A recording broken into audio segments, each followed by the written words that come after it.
Welcome to LOXGen. I'm Advocate Swati, Faculty of LOXGen.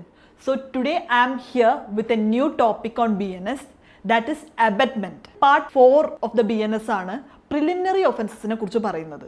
Part 4 of BNS abetment, attempt, conspiracy ഇത്തരത്തിലുള്ള preliminary അല്ലെങ്കിൽ ഒരു ഇൻക്വയറ്റ് ഒഫൻസസിനെ എല്ലാം കുറിച്ച് detailed ആയിട്ട് പറയുന്നുണ്ട്.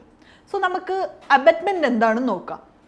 പാർട്ട് 4-ൽ സെക്ഷൻ 45 to 60 വരെയാണ് അബറ്റ്മെൻറ്റിനെ കുറിച്ച് പറയുന്നത്. So abetment of a thing, what is abetment of a thing? Section 45 of BNSലാണ് അബറ്റ്മെൻറ്റ് ഓഫ് എ തിങ് എന്താണെന്ന് പറയുന്നത്. സോ നമുക്ക് അബറ്റ്മെൻറ്റ് ഓഫ് എ തിങ് 3 തരത്തിലായിട്ട് നമുക്ക് ഡിവൈഡ് ചെയ്യാം, അല്ലെങ്കിൽ 3 തരത്തിലായിട്ടാണ് അബറ്റ്മെൻറ്റ് ഓഫ് എ തിങ് എന്താണെന്ന് പറയുന്നത്. The first one is abetment by instigation. The second one is abetment by conspiracy. The third one is abetment by aid. Abetment by instigation എന്ന് പറഞ്ഞാൽ എന്താണ്?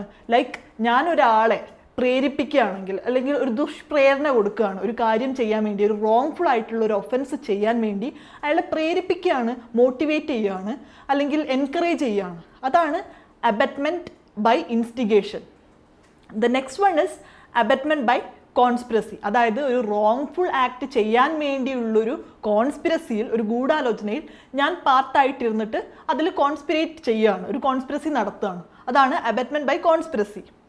മൂന്നാമത്തത് abatement by aid. Abatement by aid എന്ന് പറഞ്ഞു കഴിഞ്ഞാൽ ഒരു വ്യക്തിക്ക് ഒരു റോങ്ഫുൾ ഒഫൻസ് കമ്മിറ്റ് ചെയ്യാൻ വേണ്ടി ഞാൻ അയാളെ എന്താണ് ഹെൽപ്പ് ചെയ്യുകയാണ്. അതായത് അയാൾക്ക് വെപ്പൺസ് വാങ്ങിച്ചു കൊടുക്കുകയാണ്, അയാൾക്ക് ഷെൽട്ടർ കൊടുക്കുകയാണ്, അയാൾക്ക് വേണ്ട സഹായങ്ങളെല്ലാം ചെയ്തു കൊടുക്കുകയാണ്. അതാണ് അബറ്റ്മെൻറ്റ് ബൈ എയ്ഡ് എന്ന് പറഞ്ഞു കഴിഞ്ഞാൽ.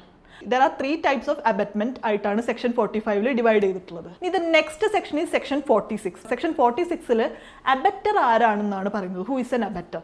So abettor is a person who is abetting an offense, like a person who is intentionally aiding അല്ലെങ്കിൽ ഇൻസ്റ്റിഗേറ്റിംഗ് അല്ലെങ്കിൽ ഒരു കോൺസ്പിറസിയിൽ ഭാഗമാകുന്ന ഒരാൾ ആണെന്താ ഒരു അബറ്റർ ആയിട്ട് സെക്ഷൻ 46-ൽ പറയുന്നത്.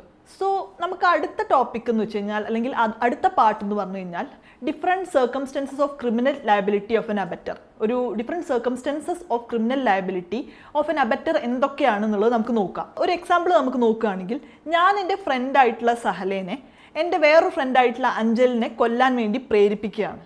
ഞാൻ എൻ്റെ ഫ്രണ്ടായിട്ടുള്ള സഹലയ്ക്ക് അഞ്ജലിനെ കൊല്ലാൻ വേണ്ടി വിഷം വാങ്ങിച്ചു കൊടുത്തിട്ടുണ്ട്. ആൻഡ് സഹല വിഷം അഞ്ജലിന് കൊടുക്കുന്നു, ആൻഡ് അഞ്ജലി മരിക്കുന്നു. So Sahala is liable for the criminal offence of murder. And ഈ ഒരു ഒഫൻസ് അബറ്റ് ചെയ്ത ഞാനും എന്താണ്, ആ ഒരു അബറ്റ്മെൻറ്റ് ഫോർ മേർഡറിന് ലയബിൾ ആണ്. And I will be liable for the same punishment, that is for murder. മേർഡറിനുള്ള അതേ പണിഷ്മെൻറ്റ് തന്നെ എനിക്ക് കിട്ടും. സോ ദ നെക്സ്റ്റ് സർക്കംസ്റ്റൻസസ്, ഞാൻ എൻ്റെ ഫ്രണ്ടായിട്ടുള്ള സഹലേനെ എൻ്റെ വേറൊരു ഫ്രണ്ടായിട്ടുള്ള അഞ്ജലിനെ മേർഡർ ചെയ്യാൻ വേണ്ടിയിട്ട് പ്രേരിപ്പിക്കുകയാണ്, അബറ്റ് ചെയ്യുകയാണ്. ആൻഡ് ഞാനൊരു പോയിസൺ വാങ്ങിച്ച് സഹലയ്ക്ക് കൊടുത്തു. ബട്ട് സഹല 5 വയസ്സായിട്ടുള്ളൊരു കുട്ടിയാണ്. സോ 5 വയസ്സായിട്ടുള്ളൊരു കുട്ടിക്ക് ഒരിക്കലും ആ ഒരു ക്രൈം കമ്മിറ്റ് ചെയ്യാനുള്ള മെൻ്റൽ മെച്യൂരിറ്റി ഇല്ല, അല്ലെങ്കിൽ ക്രൈം കമ്മിറ്റ് ചെയ്യാൻ പറ്റില്ല, because he or she is doli incapax. Sahala വിഷം കൊടുത്തു ആൻഡ് അഞ്ജലി മരിക്കുകയാണ്. Here Sahala has not committed any offence because she is doli incapax, but I am liable for abetment of murder. So that's the second situation. ഇനി the next situation is, I have given Sahala, like I have abetted Sahala for committing an offense of murder. And ഞാൻ Poisson വാങ്ങിച്ചു കൊടുക്കുകയാണ്, അഞ്ജലിനെ കൊല്ലാൻ വേണ്ടി ഞാൻ സഹലയ്ക്ക് Poisson വാങ്ങിച്ചു കൊടുക്കുകയാണ്. But here Sahala അത് റെസിസ്റ്റ് ചെയ്യുകയാണ്, she is not doing that. അവിടെ ഒരു ഒഫൻസും കമ്മിറ്റ് ചെയ്തിട്ടില്ല, പക്ഷേ still I am liable for abetting the offence of murder. അവിടെ I am criminally liable and എനിക്ക് അതിനുള്ള പണിഷ്മെൻറ്റ് കിട്ടും. So that are the different situations or circumstances of abetment, അല്ലെങ്കിൽ ഒരു അബറ്റർക്ക് ക്രിമിനൽ ലയബിലിറ്റി വരാനുള്ള ഡിഫറെൻറ്റ് സർക്കംസ്റ്റൻസസ് അതാണ്. സോ ദ നെക്സ്റ്റ് സർക്കംസ്റ്റൻസസ്, ഞാൻ എൻ്റെ ഫ്രണ്ടായിട്ടുള്ള സഹലേനെ അഞ്ജൽ എന്ന് പറയുന്ന എൻ്റെ മറ്റൊരു ഫ്രണ്ടിൻ്റെ വീട് തീ വെക്കാൻ വേണ്ടി അബറ്റ് ചെയ്യുകയാണ്. സഹല എൻ്റെ ഫ്രണ്ടായിട്ടുള്ള അഞ്ജലിൻ്റെ വീട് തീ വെക്കാൻ പോവുകയാണ്. പക്ഷേ ആ തീ വെക്കുന്നതിന് മുന്നേ സഹലയ്ക്ക് തോന്നുകയാണ് അവിടെയുള്ള സാധനങ്ങളെല്ലാം മോഷ്ടിക്കാൻ തോന്നുകയാണ്. ആൻഡ് സഹല അവിടെയുള്ള കുറച്ച് ലാപ്ടോപ്പ് ആൻഡ് കുറച്ച് വാല്യുബിൾ ആയിട്ടുള്ള സാധനങ്ങൾ മോഷ്ടിക്കുകയാണ്, പിന്നെ തീ വെക്കുകയാണ്. ഹിയർ ഈ തെഫ്റ്റ് എന്നുള്ളത് എൻ്റെ അബറ്റ്മെൻറ്റിൻ്റെ ഭാഗമായിട്ട് നടന്നതല്ല, അത് സഹലയ്ക്ക് തോന്നിയുള്ള ഒരു ഡിഫറെൻറ്റ് ഇൻറ്റൻഷൻ്റെ ഭാഗമായിട്ട് നടന്നതാണ്. ആൻഡ് അതൊരു ഡിഫറെൻറ്റ് ഒഫൻസാണ്. ഹിയർ ഞാൻ അബറ്റ് ചെയ്തതിൻ്റെ ഒരു പ്രോബബിൾ കോൺസിക്വൻസ് ആയിട്ടല്ല അവിടെ തെഫ്റ്റ് നടന്നത്. So I will not be liable for the theft committed by Salah, but I will be liable for other probable consequences. അതായത് വീട് തേ വെക്കുമ്പോൾ അതിനകത്തുള്ള ഒരുപാട് ഐറ്റംസ്, വാല്യുബിൾ ഐറ്റംസ് നശിച്ചു പോയി, അല്ലെങ്കിൽ അവിടെയുള്ള ജീവിക്കുന്ന വേറെ ആളുകൾക്ക് വല്ലതും ഇഞ്ചുറി സംഭവിച്ചു.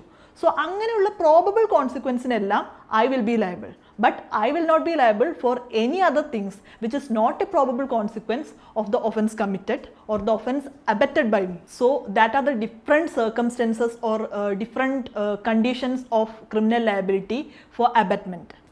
ഇനി the next thing is punishment for abetment. അബറ്റ്മെൻറ്റിനുള്ള പണിഷ്മെൻറ്റ് എന്തൊക്കെയാണെന്ന് നമുക്ക് നോക്കാം.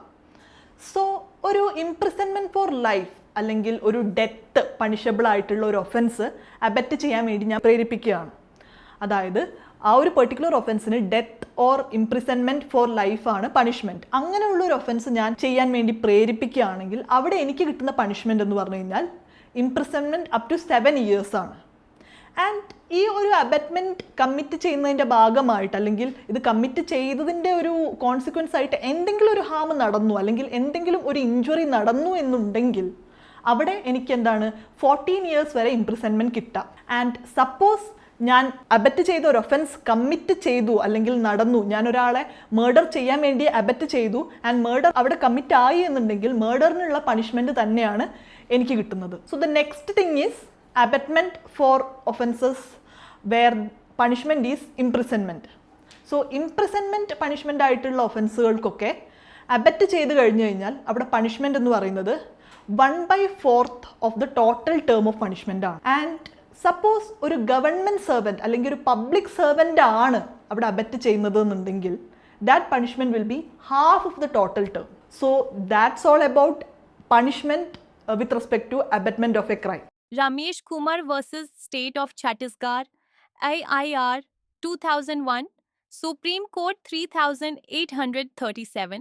Seema Devi committed suicide within 1 year of her marriage after pouring kerosene on herself, leaving behind a suicide note and dying declaration. The trial court and High Court convicted the husband under sections 498I and 306 IPC. However, the Supreme Court held that while his conduct, such as beating her and subjecting her to mental cruelty, amounted to cruelty under Section 498A IPC, there was no evidence of instigation or intentional provocation to constitute abetment of suicide under Section 306 IPC.